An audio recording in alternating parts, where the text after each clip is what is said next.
የደራ ምድር ላምባገነኑ የብልጽግና ስርዓትና ለአጋሮቹ መቃብር ሆኖ መዋሉን የሸዋ ጠቅላይ ግዛት አሳምነው እዝ ገለጸ።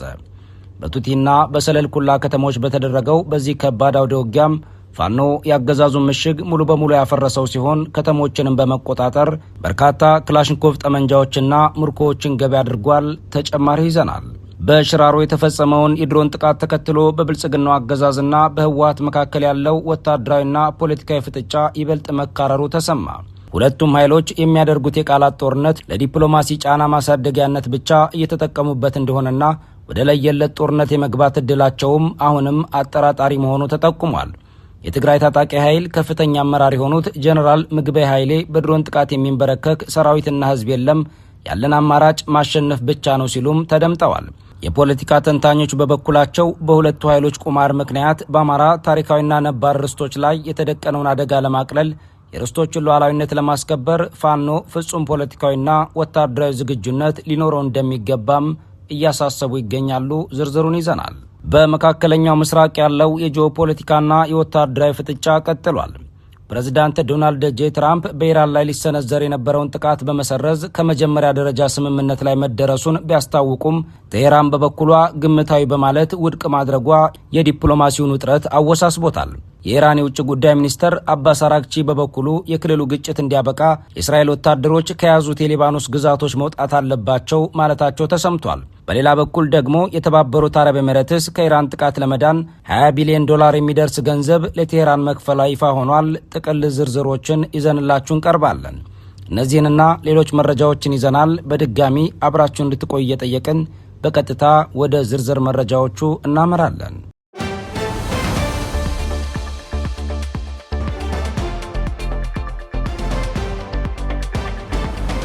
የደራ ምድር ላምባገነኑ የብልጽግና ስርዓትና አጋሮቹ መቃብር ሆኖ መዋሉን የሸዋ ጠቅላይ ግዛት አሳምነው እዝ ገለጸ። በቱቲና በሰለልኩላ ከተሞች በተደረገው በዚህ ከባድ ውጊያ ፋኖ የአገዛዙ ምሽግ ሙሉ በሙሉ ያፈረሰው ሲሆን ከተሞችን በመቆጣጠር በርካታ ክላሽንኮቭ ጠመንጃዎችና ምርኮዎችንም ገቢ አድርጓል። በአማራ ክልል የህዝቡን የህልውና ተጋድሎ በኃይል ለመቀልበስ የከባድ መሳሪያዎች ጋጋታ ይዞ የተሰለፈው የብልጽግናው አገዛዝ ስብስብ በደራ ግንባር ፍጹም አሳፋሪና አውዳሚ ወታደራዊ ቅጽፈት እንደገጠመው ታውቋል። የአማራ ፋኖ ብሔራዊ ንቅናቄ ሸዋ ጠቅላይ ግዛት አሳምነው እዝ የአጼ ዘርዓ ያዕቆብ ኮር በፍቃዱ በላይ ክፍለ ጦር ጀግኖች በደራ ወረዳ ሰለልኩላና ቱቲ ከተሞች ላይ የተቀናጀ እርምጃ ወስደዋል። ከማለዳ 1 ሰዓት ተኩል ጀምሮ እስከ ምሽቱ 1 ሰዓት ድረስ ለተከታታይ 12 ሰዓት በዘለቀው ወታደራዊ ውሎም በቀጠናው መሽጎ በነበረው በፍቃዱ በላይ ክፍለ ጦር የተወሰደው መብረቃዊ የማጥቃት እርምጃም ጠላትን ሙሉ በሙሉ ድንጋጤ ውስጥ ጥሎታል ተብሏል። በዚህ ጥቃት ከፋኖ ክንድ የሚሰነዘረውን ወታደራዊ እርምጃ መቋቋም ያቃተውና መውጫ ያጣው አገዛዙ ኃይልም በጭንቀት ውስጥ በመውደቁ በጫካ ያደራጀውን የኦነግ ሸኔ ኃይል ለአጋዥነት ማሳተፉ ታውቋል። ነገር ግን ክፍለ ጦሩ በከፍተኛ ማጥቃት የጠላትን ስልት በማክሸፍ የሰለልኩላን ከተማ በቁጥጥር ስር መዋሉን እዙ ገልጿል። እዙ በተመሳሳይ ሰዓት በቱቲ ከተማ ባደረገው አውደ ውጊያም የብልጽግናው ኃይል የያዛቸውን ምሽጎች በኃይል ማስለቀቁንም አሳውቋል። የፋኖ ኃይሎችም ከተማዋን ሙሉ በሙሉ በመቆጣጠር ወታደራዊ በላይነትን ተቀዳጅተዋል። በዚህ ደማቅ አውደ ውጊያም 3 ከፋኖ ከርተው ወደ አገዛዙ የነበሩ የውስጥ ባንዳዎች፣ አንድ የብልጽግና ስርዓት ቀኝ እጅ የሆነ ካድሬና 3 ያገዛዙ የታጠቁ የሚሊሻ አባላት መማረካቸው ተገልጿል። በተጨማሪም 8 ዘመናዊ ክላሽንኮቭ ጠመንጃዎች፣ 4 የወገብ ትጥቆች፣ በርካታ አውዳሚ የእጅ ቦምቦችና ከ2000 በላይ ተተኳሽ ጥይቶች በጀግኖቹ እጅ ገቢ ተደርገዋል ሲል የህዝብ ግንኙነት ክፍሉ ለጣቢያችን በላከው የግንባር መረጃ ገልጿል። ይህ በደራ ግንባር የተመዘገበው ድል ያገዛዙ የኃይል ጥምረትና የከባድ መሳሪያዎች ዛቻ የህዝቡን የነጻነት ጉዞ ሊገታው እንደማይችልና የሸዋ ምድር ለአምባገነኖች መቃብር መሆኗን በድጋሚ ያረጋገጠ ክስተት ሆኗል።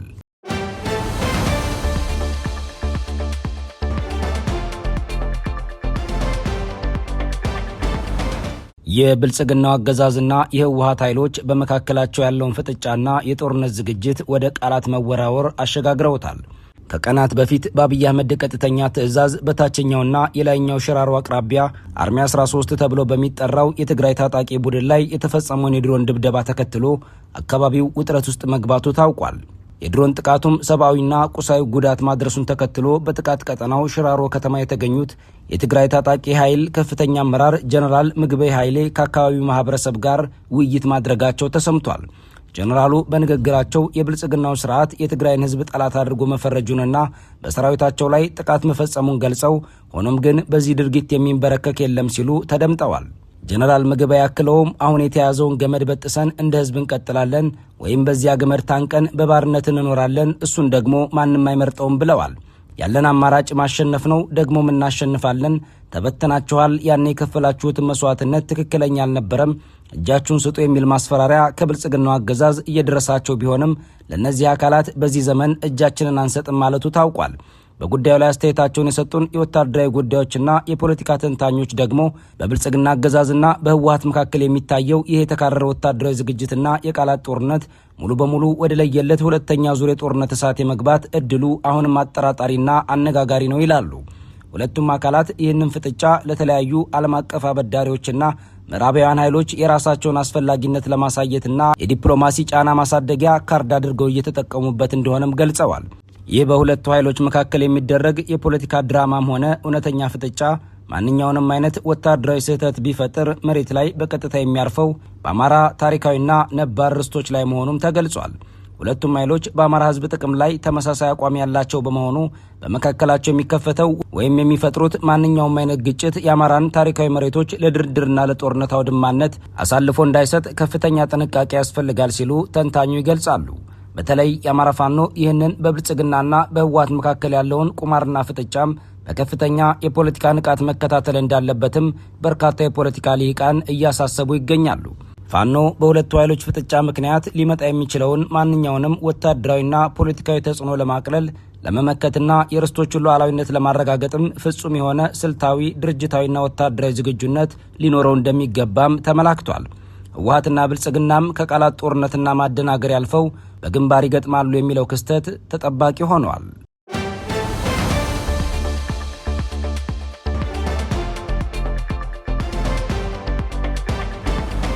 የመካከለኛው ምስራቅ ጂኦፖለቲካዊና ወታደራዊ ፍጥጫ ፍጹም ተለዋዋጭ አዲስ መልክና ገጽታዎችን እየያዘ ይገኛል። በአንድ በኩል በዋሽንግተንና በቴሄራን መካከል ያለው የጦርነትና የሰላም ዲፕሎማሲያዊ ቁማር የዓለምን ትኩረት በሳበበት በዚህ ጊዜ፣ በሌላ በኩል ደግሞ የቀጠናው ባለጸጋ ሀገራት የህልውና ዋስትናቸውን ለማረጋገጥ ሲሉ ታይቶ የማይታወቅ የአቋም ለውጥ እያደረጉ መሆኑ ይፋ ሆኗል። በአሜሪካና በኢራን መካከል የሚካሄደው ቀጥተኛ ጦርነትም ወደ ለየለት ታላቅ ቀውስ ያመራል ተብሎ በተሰጋበት በዚህ ጊዜ ፕሬዝዳንት ዶናልድ ጄ ትራምፕ በኢራን ላይ ሊፈጸም የነበረውን መጠነ ሰፊ ጥቃት በድንገት በመሰረዝ ከመጀመሪያ ደረጃ ስምምነት ላይ መደረሱን በይፋ አስታውቀዋል። ይህ በትራምፕ በኩል የተሰማው ይፋዊ መግለጫም ውጥረቱን ያረገበ ቢመስልም ከቴሄራን በኩል የተሰጠው ምላሽ ግን ዲፕሎማሲያዊ ውዝግቡ ገና መቋጫ አለማግኘቱን አሳይቷል። የኢራን የውጭ ጉዳይ ሚኒስተር ቃል አቀባይ እስማኤል ባጋይ ለኢራን ብሔራዊ ቴሌቪዥን በሰጡት መግለጫም ትራምፕ ከስምምነት ተደርሷል ማለታቸውን ግምታዊ ነው በማለት ውድቅ አድርገውታል። ቃል አቀባዩ የትኛውም አይነት መደበኛ ስምምነትም ከመደምደሚያው ላይ እንዳልተደረሰ በግልጽ አስታውቀዋል። የኢራን የውጭ ጉዳይ ሚኒስተር አባስ አራግቺ በበኩሉ አሜሪካ ከምትፈልገው የሁለትዮሽ ስምምነት ባለፈ የቀጠናው ግጭት አፈታት ጥረቱን ከአዲስ ቅድመ ሁኔታ ጋር አያይዞታል።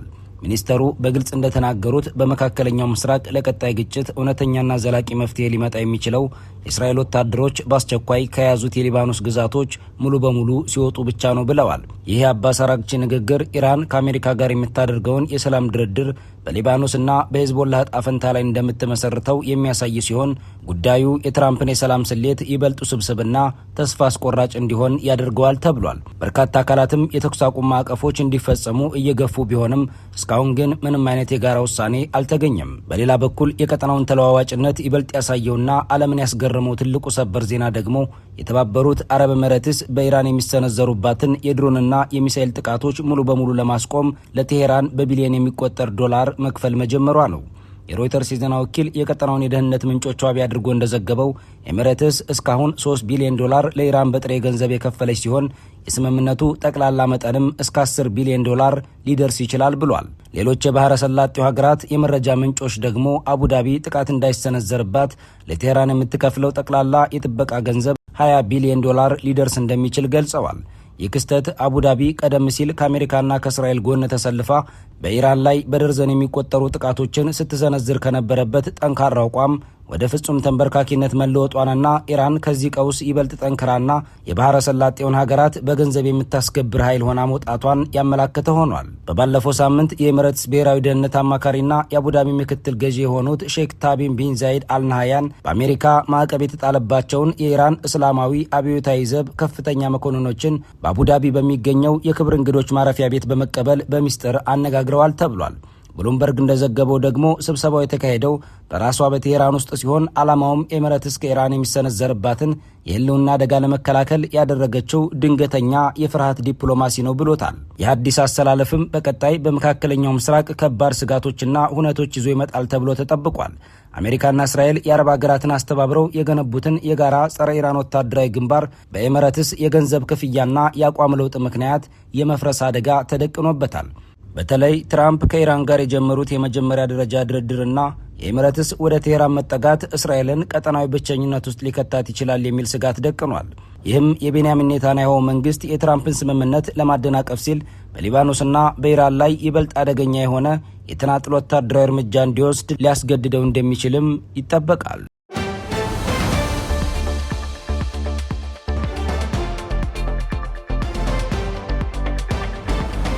ክብራትና ክብራን ቤተሰቦቻችን ለዛሬ ሰኔ 6 ቀን 2018 ዓ.ም የተሰናዱ መረጃዎቻችን የተከታተላችኋቸውን ይመስሉ ነበር። አብራችሁን ስለቆያችሁ ልባዊ ምስጋናችን ይድረሳችሁ እያለን በዚሁ እንሰናበታለን። አስራት ብሮድካስት ሰርቪስ